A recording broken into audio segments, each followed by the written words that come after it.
Reverend Cannabis, tell us about your car. Welcome to my car. This little car has been around the country now for 3 years, over 3 years, and 166,000 miles since it's got this tag job. And this is the Buzz. This is my campaign wagon. Presidential motorcade. Presidential motorcade. Al Gore pulled into town in 2004, and I was usually either right behind their campaigns or right in front of their campaigns, but they got to pull in town with $11 billion buses and throw out their show, and then I'd come in town, and this is my show here. We're going to tell what's good to the people, and you know, unlike some of the people that want to run this country for you, I'm going to tell you flat out that I inhale and try not to exhale. It is that good. God talks about a smoke-filled room that He's in the present, I believe, and this is the blessed herbs that God gave us to enjoy life with and smile, or go through life grouchy and taking pills. We don't need pills. We have everything that God's given us. We have. What do we have on the back door there? This is my nickname, Reverend Cannabis. I'm actually not a preacher, but I got the nickname because God and pot just go together. It's created for us. And He said that the herbs would be for the service of man. The car used to say on the back side, on the bottom, it said, "Keep God in America and Jesus is Lord." And then on the front bumper, it used to say,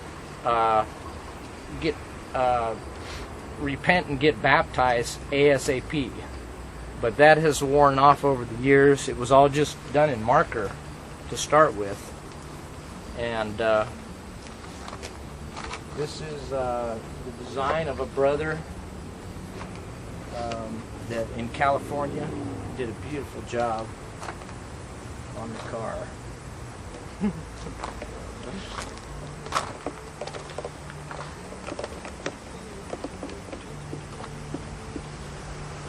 Cops love me to say. Do they? Some love me, yes. Do they stop you often? Yes, sometimes. Sometimes I think they're not going to stop me anymore, and then I get stopped. So. When they stop you, do they usually tear you down? Sometimes, and that is just a reaffirmation in my mind of where we actually live. If you think you're living in a land of liberty and justice for all, you're mistaken. And like, this is why we're in this battle. The battle is the Lord's. But to throw people in jail for doing what's good, you know, a lot of the law enforcement that I've talked to over the years understand that the people that smoke pot are very good people. Because it's a waste of their time too. Yeah, they don't. They would. It's easier for them. They will admit to an arrest a pothead because we're going to go along peacefully. Whereas if they have to deal with a drunk or somebody on meth or coming down off antidepressants, it's a very difficult job for them. So God loved them, and you know we're for them. There is an organization, for your information, called Leep, L-E-A-P, and that's Law Enforcement Against Prohibition. So this is a lot of, you know, your police forces across the nation know this is not the problem. And they've agreed with me, a lot of them, that it just boils down to money, and that's not how it runs here in this country, and so that's why we're doing things different. Isn't it? They will pick on me because of this car, you know, over minuscule things. But it just shows where they're at. You know, they would like to stop us, but it's a problem. We're a problem to them because we're going to tell the truth. But like I say, gentlemen, the best thing you could do is just let us fix this big mess you've created, and it'd be a blessing for all of us, and that's what we're going to do. Well, you said something earlier.